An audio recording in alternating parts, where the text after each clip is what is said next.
and welcome back. Today I wanted to talk to you about something a little different. This is going to sound funny, but I have a question for you. How easily do you make friends? you know, I was thinking about this the other day. The older we get, the more difficult it is to make friends, or certainly friends that are wired differently than we are.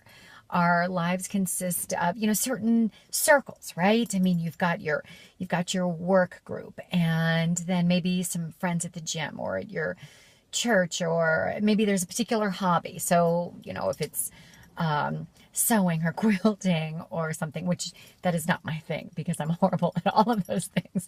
But that's the place. And for me, making friends does not come easily. It's not that I'm, cold or mean or something, but I've never been one to just walk into a room full of strangers. Hey, I'm here. It may seem like that, but that's because it's just us here. And the presumption is it's just me and it's just you. It's the presumption of one, an audience of one. And and if you, there are some people, my husband is this way. He will walk into a room full of strangers, and by the end of the evening, he's got 5 new BFFs. He's just that way. People are drawn to him. He's very charming. He's very charismatic. He's very outgoing. He's very comfortable. I, on the other hand, would rather crawl under a rock and die than go into a room full of strangers and work a room. It's just not something I've ever been comfortable with. I'm much, much better one-on-one like this, my time here with you. But I was thinking of it in terms of our lives are like a bus, right? There are people getting on and off the bus all day. And the question becomes, is there room on the bus for one more friend, one more life? Can you make space for just one? And I was looking at kind of doing a little inventory of my own life this past year in particular. Actually, so many changes. I've mentioned that to you before. Left, the job after many years. And even in that position, I did not have a lot of interaction, not a lot of face-to-face time with other people. I worked from an office at home, and the bulk of our client base was spread all over the U.S. And the UK. So it made it very difficult to have that, physical contact, that face-to-face interaction. And so I became even more and more kind of withdrawn and within my own shell, and outside of, school activities or neighbors or something like that, my circle has really began to shrink. And it's not so much because friends are dying off or anything. It's just that your life narrows, and or it can, that can happen. I'm not saying it always does, but it certainly has happened in my life. And it's not by the fault of anyone around me. It's my own thing, right? We get that way. We get busy, we get occupied. And, even when you meet someone in a setting, you shake hands and, oh my gosh, it's so good to know you, good to meet you. Let's get together. Yeah, we should do that. And then you never see each other again. And that isn't necessarily the way to go. It's not the most rewarding stance to take. So, I've kind of challenged, that position in my own life. And I have to tell you, in this past year, along with all the other change with, work and everything like that, it's kind of been an interesting year, absolute growth opportunity, because I've kind of shaken things up a bit and needed to make some changes, not just professionally, like I said, but my day started to look different. Started doing yoga last summer, and then finally, wanted to do this blog. Talked about writing, and I've journaled and, done all of those things for many, many years. And there's a good chance if you've known me for a while, you're in some of those, or most of them, if it's been in recent years. But, so this has been a challenge. And there's a lot of potential in that, a lot of potential growth. And, I assume that, and this is probably a false presumption on my part, but I presume that your life somewhat mirrors mine. And then if you're watching these videos that, okay, you're probably a female, you're probably in your 30s or 40s, you're probably married or have a significant other. And the truth is, maybe that's true and maybe it's not. Maybe you're a college student, or maybe you're older, maybe you're not a female, maybe you're, a male, maybe you're a gentleman somewhere. And our lives all look different, but the one thing that we have in common is that we do need to connect. Sometimes we think we don't, but at the end of the day, we really do, because you start to shrink, you start to wilt a little bit.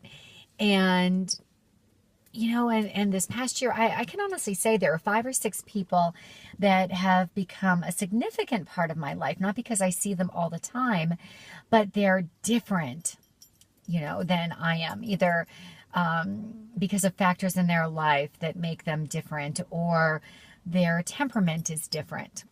I have one friend who I consider probably one of my dearest friends, who I kind of knew a little bit many years ago when I was very young, worked in a particular place. And we've, become friends, and we're 3,000 miles apart because they're back east. But we're different. The way we view things, the way we approach almost everything is by such a stark comparison. And I like that. And it's been challenging and it's been hard at times. And it hasn't always come easily. We tend to make friends with people that are just like us, and they even start to look like us, and then all of a sudden you've got all of these like little Stepford circles walking around. And, where's the fun in that? So it's been tremendously rewarding to befriend people that are so different, people that have become, that I consider, very special. They're very dear to me, and their lives are very different than mine. They're considerably younger or significantly older. And they're not necessarily married, and maybe they've never been married, or they've been divorced for many years, or they're a lot younger and they're just experiencing some of the things that I experienced a long time ago. And it's been refreshing to have that different perspective and see things through their eyes. And I would just encourage you to branch out and make room on the bus for one more. So that's really all I wanted to say. But, don't limit yourself, and don't assume that, when we're younger, we're forced in this position of befriending people because they're classmates or there are other kids in the neighborhood. So, you may be different, but by golly, you end up being friends with them just by sheer default, right? That's just the way it plays out. And that doesn't necessarily serve you the best. It's a wonderful position to be in when you can look at things from a completely different perspective, even if you don't agree with it, and even if you're wired completely differently than that person. It can be quite fun. Let me tell you. So just be open. Let life happen. Don't get so narrow, and don't limit your prospects. Just be willing to be in the room, just to be present, and allow whatever wants to come into your life to be there. And don't keep your walls up. Don't be so guarded all of the time. And my husband really criticizes me for that, because he says I need to have my walls up more. Yes, in a party, I'm very, shy and reserved, and like, oh, please don't talk to me. Or if you do, can we please just stand over here? and stay here with me all night because I don't want to have to talk to anybody else unless they come over, and they're welcome. But I will never come up and talk to you if you're in the middle of a conversation with other people and we're like in a room full of people. That will never happen. So don't worry about it. But, just be open, just be willing. And I promise you good things will come. And I disagree with my husband in that regard. Don't keep a wall up. Just, allow your heart to be open. And it's a bit of a risk, but what in life worth having isn't? So that's what I wanted to leave you with today. I wish you all good things today and every day. And just want to encourage you to grow. Just grow, and see what is. And you might be pleasantly surprised. So have a great day. I'll see you next time. Thank you for coming back. You keep coming back. I'll keep coming back. Right? Okay. All right. Bye. Have a wonderful day. Bye.